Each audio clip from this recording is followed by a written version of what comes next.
Hi, I'm Susan. I'm from Worldpeacefull, and I'm going to read you some philosophy called the responsibility to protect.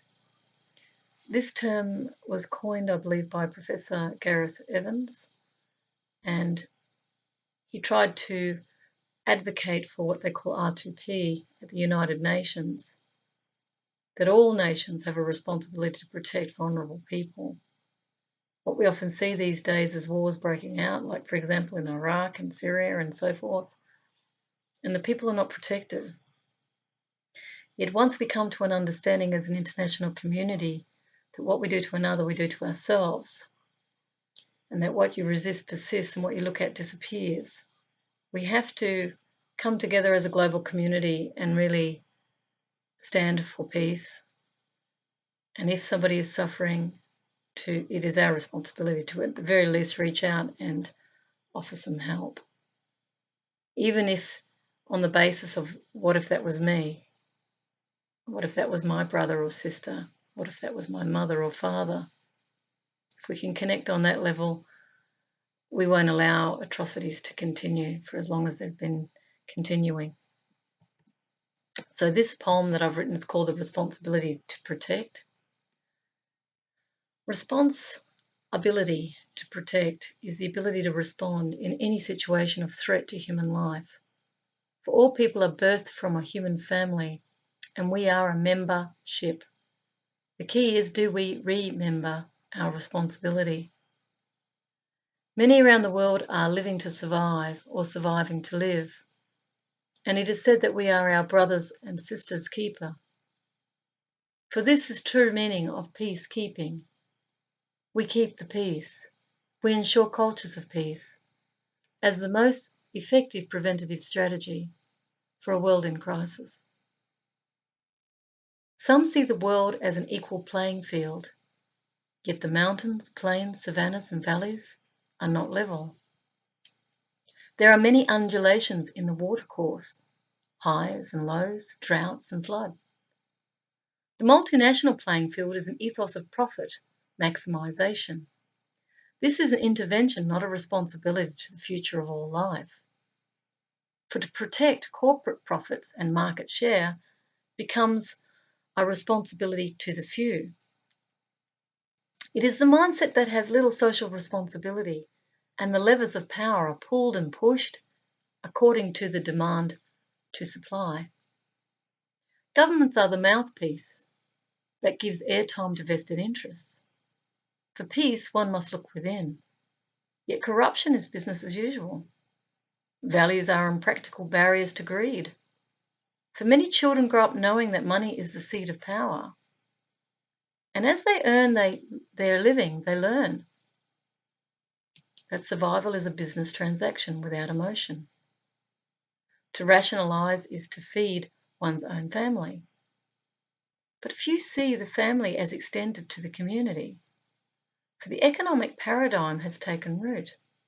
Traditional values are the lost flute, the reed that is drying out in stagnant waters, for the climate has seriously changed. When responsibility is learned, it becomes the cornerstone of a civil society.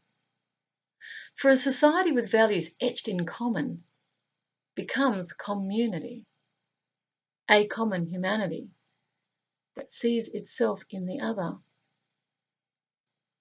For Western values promote capitalism, unfettered competition of free-for-all markets, where the winner takes all, the losers are rendered beggars on the streets, landmine victims with stumps and a can, shaking vigorously to be seen, awaiting the charity of Western interests, who walk amiably past in disguised discomfort, refusing to act on impulse. Why do they walk past? They feel that it will never end. They believe it is a fact of life. They see it not as their problem. They absolve themselves of responsibility, for they are not empowered to act. All their lives they are told what to do. And this is the basis of a society of falsified consent. that obeys prevailing norms without question.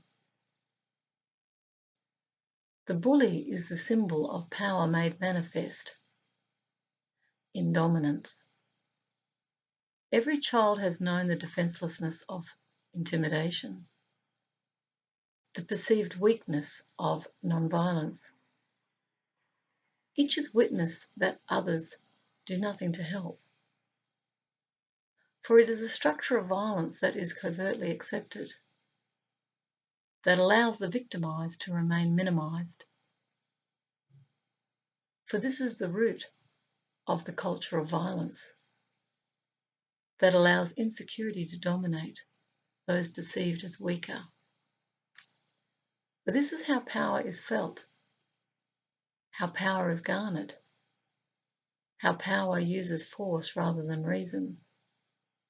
For the latter requires merit and patience, and a conscience that sees power as shared.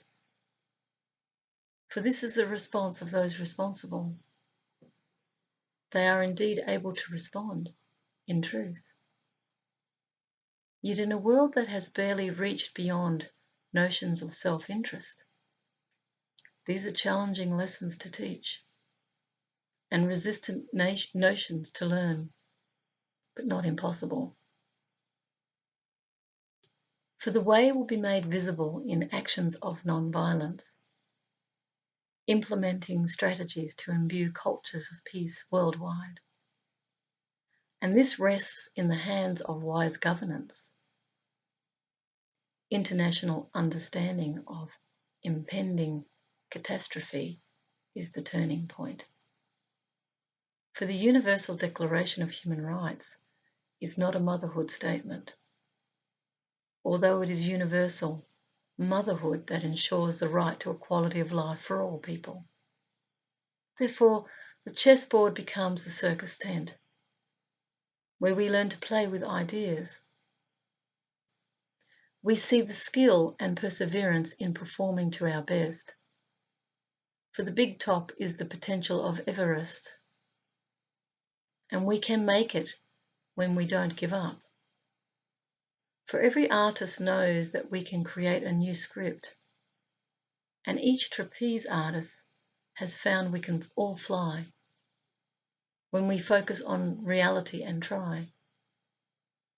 And this takes courage, commitment, and trust that there is a higher way than boom or bust. So that was my poem, The Responsibility to Protect.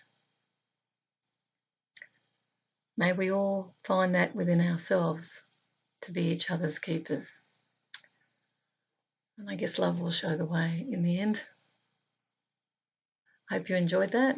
You have a beautiful night or a day, wherever you are. And again, I send you love and peace, and that your life is of great value. Thank you. Bye.